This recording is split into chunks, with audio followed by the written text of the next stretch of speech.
Welcome to Sib Spot. Today's Reddit stories are from I Don't Work Here Lady. Story 1 is by AJ Correo. Actual employee had to yell at customer for bothering me for help while I'm shopping. Just doing some shopping at Champs when I got a tap on my shoulder. Man asks me for help getting a jacket from a higher up rack. Me. Oh, sorry man, I don't work here. Other customer. I know, you're just taller than me, so can you help? I'm 5'9" on my tiptoes, and this dude is 5'7"? Okay. As I proceed to reach for this jacket like a kid reaching for snacks on the top shelf, I get the jacket, hand it to him, and walk away before he says anything. 2 minutes later, he says I got the wrong size. An employee overheard this and started asking him nicely what he was doing. He explained, and the look on this employee's face was perplexed.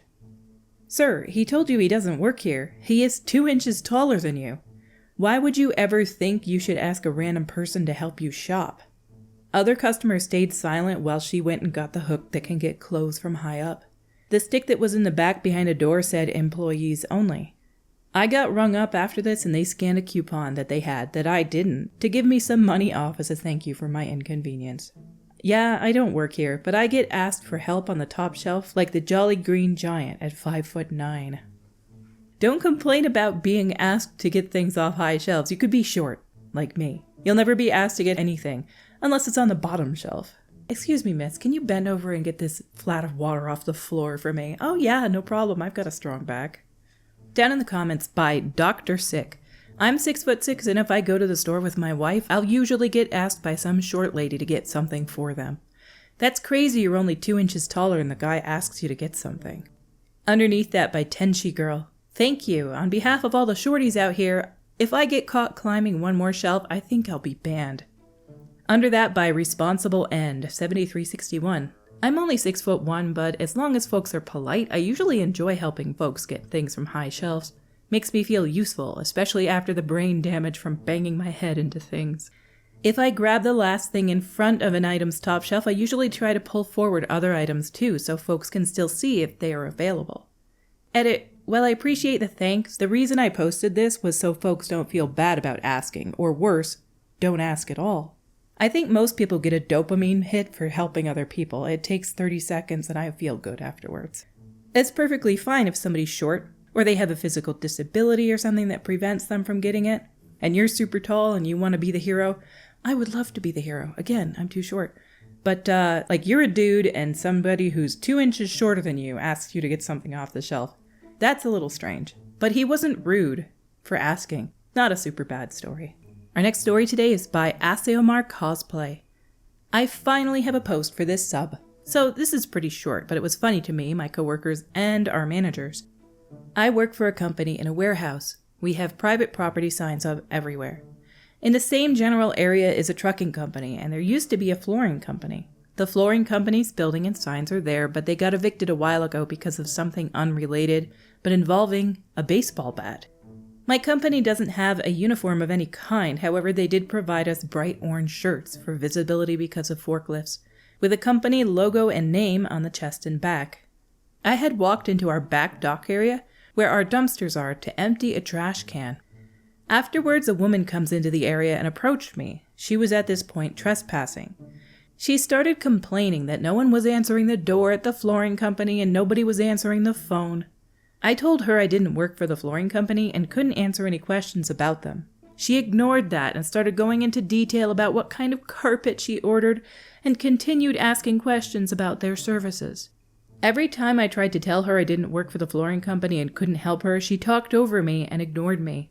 After a few minutes of her ramblings, the entire interaction was maybe 5 minutes long, I finally raised my voice to be heard over her and told her I can't help her. She is trespassing on private property, and if she's here for the flooring company, she needs to go over to their building and bother them. She immediately snapped and started screaming at me about how rude I was and how she would make sure they knew I was disrespectful to her and rude to her, and that she would be reporting me. During the rant, I walked away laughing and gave her a smile and wave before entering my warehouse and letting several managers know what happened in case she came to any other door to our building. Don't know if she got anyone on the phone, but we saw her leave from the parking lot a bit later.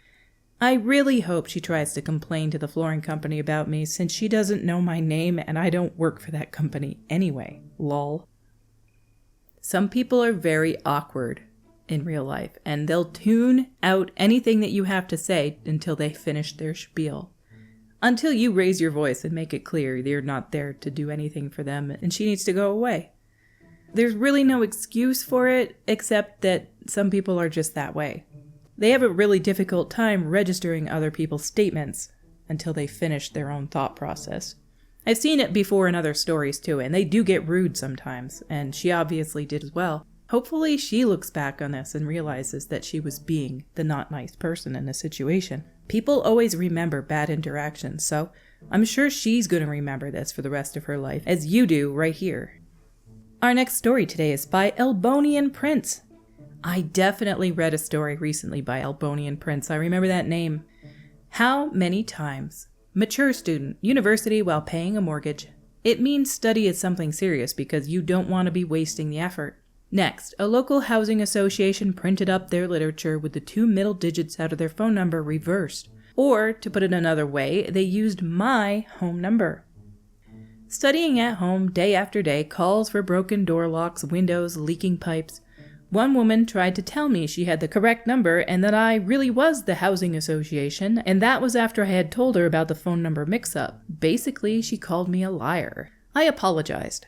Why? Dunno, and hung up. A few minutes later, as I was working my way through a study text, another phone call. That woman. Again, she told me she had checked the number and I was wrong. I am that housing association. Clarification, whoever mixed up the 2 digits did so on everything. Despite my tale, she insisted I was wrong and that I will put her through to so-and-so. Words to the effect of, sorry, no can do, and I hung up. Yes, she rang back. This time, she was really nasty and threatened me and my employment. What employment? I'm a student in a private house. She was rather fruity in her age, so I decided to stop her once and for all. I yelled at her and turned the air bluer than she had managed. I told her in no uncertain terms that if she calls me again, I would track her down and make her sorry she had ever called me. My phone went down. A few minutes later, another call, another woman, but this time some high up from that housing association. She berated me and told me to be more polite to those who had called me in error and supply the housing association's correct number, like the first time when that stupid woman had called. As you, dear reader, might imagine, I was just as impolite and direct as I had been for the argumentative woman and added, rather forcefully, that if they print my phone number in error, they are going to reap the rewards of their incompetence. And that is a promise. Oddly enough, they must have reprinted everything, as within a week the calls petered out. I wonder how many days. You said day after day this happened. They printed the wrong number on every single thing, every publication, every website, every business card. And why would the second woman call you and say, be nicer to those people who are calling you in error and give them the right number? Yes, some people do that, but nobody's required to. And if some woman is screaming at you and telling you you're going to get fired and I called the right number, you can tell her off. You're under no obligation to be polite to these people. You don't work for this place and you are not required to be even remotely kind to anybody who's going off on you that calls up. You can say pretty much near the worst things you want to say to these people and there's nothing that they can do.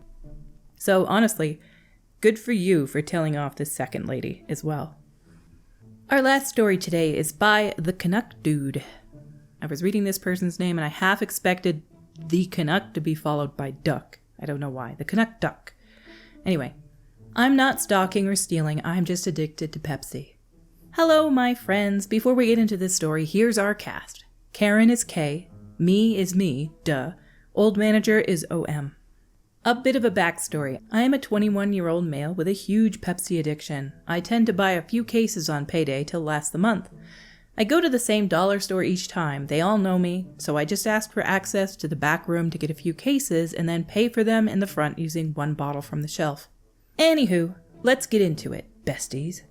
So there I was, going to the local dollar store to talk to my pal OM about getting access to the back room. I bring my usual instrument of transportation and park it by the back door for easy access. Then going into the front of the store and finding OM, seeing that she's dealing with a complaint from a rather rude customer who smells strongly of hairspray and self-loathing. I calmly ask OM for the key to the back, receive said key, and go on my way, reluctantly leaving OM with a walking personification of anger that was oddly polite enough to let me speak. I go to the back room, which is in view and earshot of the incident, and while I'm getting cases of liquid gold, I hear the following. Kay, what do you mean you don't carry them anymore? I just saw them in here last week. I don't remember what she wanted. OM, we haven't carried that item at any time since I started working here, ma'am. If you want to look elsewhere, you can. Kay, this is outrageous. I'll go to someone I know will have it. There I am, loading my Pepsi into my trunk, now on my fourth and final case, about ready to go up to pay for them. I close my trunk, lock my vehicle, and walk towards the storefront when I almost walk into Karen. Kay, do you have item name in your truck? Me, I don't think so. I don't know why I'd need it. Kay, visibly confused. But you were just delivering. I saw you close the back of that truck. Me, I wasn't stalking, I was putting Pepsi in it. I now realize she thought I worked for a delivery service. Kay, so you were stealing? Me, no, absolutely not. Don't assume crap about people, lady. I then walk past her, visibly frustrated because my brain doesn't care for false accusations and I perform the biggest indignity of my life, brushing past her slightly. Kay, did you just, me cutting her off in my best stern voice, walk away before I do something drastic? Yes. Now I'm off. That shut her up, then I proceeded to walk to the Pepsi shelf, pull a bottle off the shelf and pay for it, end my cases, and go on my way. Luckily, it's a tame story. Sorry if you wanted more drama. I half expected her to walk into the store and try to complain about the rude employee that brushed past her, but that didn't happen. That's probably for the best because you basically threatened her there. Walk away before I do something drastic. Yes, now I'm off. And not only is OP off, I am off as well. Because our stories for today have come to a close. Until we meet again, have a marvelous day.